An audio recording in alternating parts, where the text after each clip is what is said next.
She's a Grammy-nominated singer-songwriter who's celebrating the 25th anniversary of her 1995 debut, Pieces of You, an album that established her as an artist and songwriter of her generation. Jewel joins me now. Jewel, hi. Hi, how are you?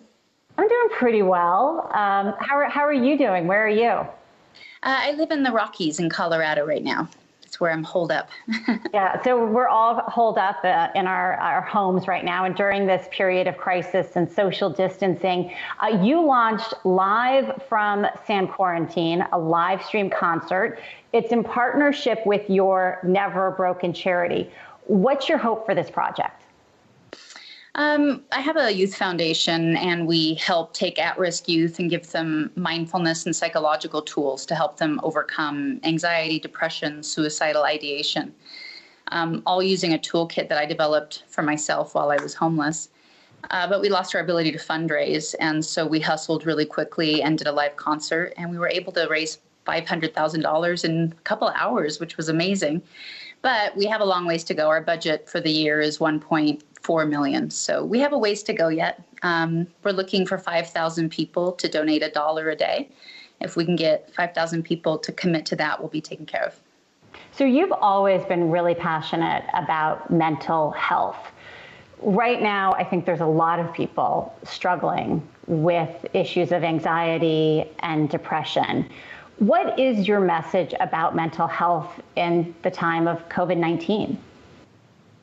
I really see what we're up against as a nation and as a world as a threefold problem.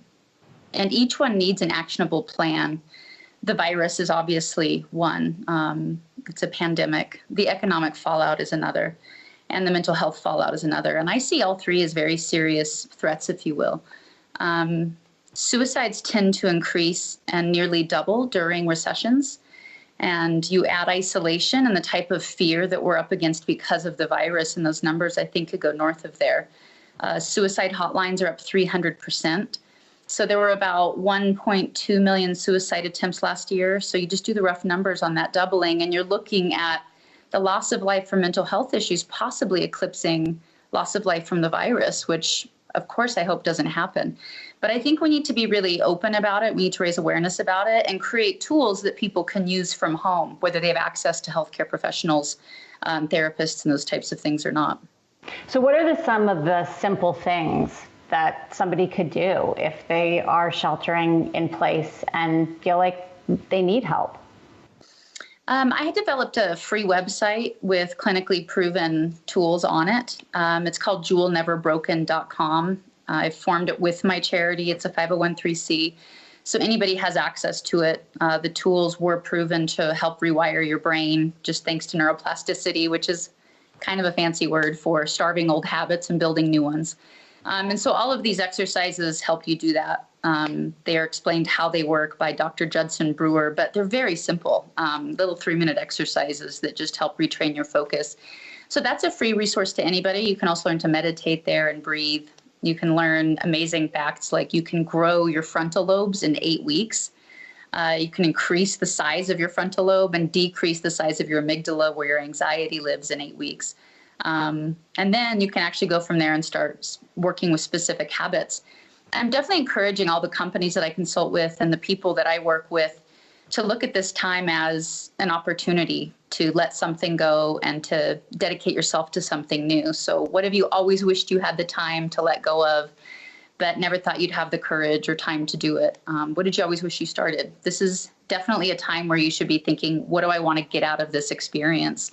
So that we can start to have a say over the narrative of this time. We don't get a say over the timeline, the epidemic's what it's going to be. We're not in charge.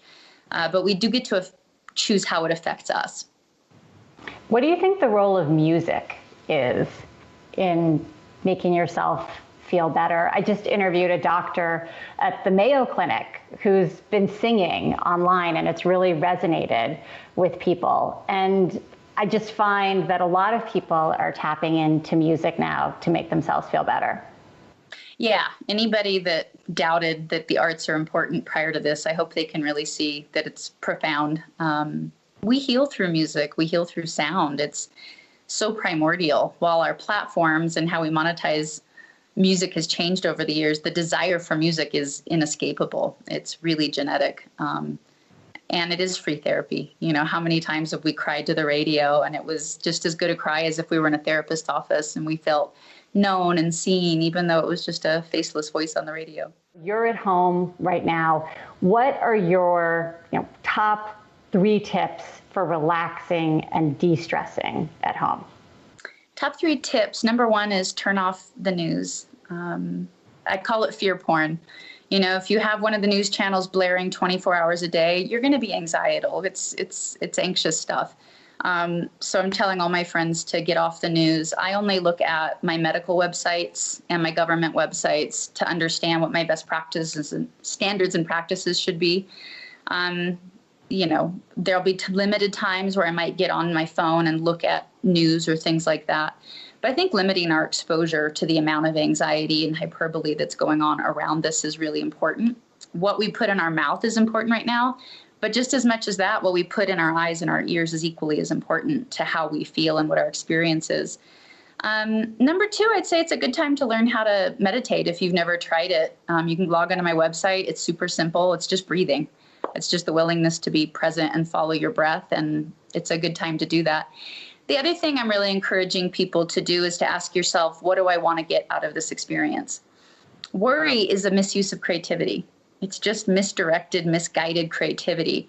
It's a lot better to take that worry and realize it's a creativity and put it into another direction. So if you dedicate yourself and your worry to answering a question, what do I want to get out of this time? It's going to end up being very productive for you. Hey investors, Zach Guzman here. Are you interested in learning more about the markets and getting the latest financial news? Well, then click right here to subscribe to our Yahoo Finance YouTube channel. Get the latest up-to-the-minute market analysis, big interviews in the world of finance, and information on how to manage your money every day wherever you are.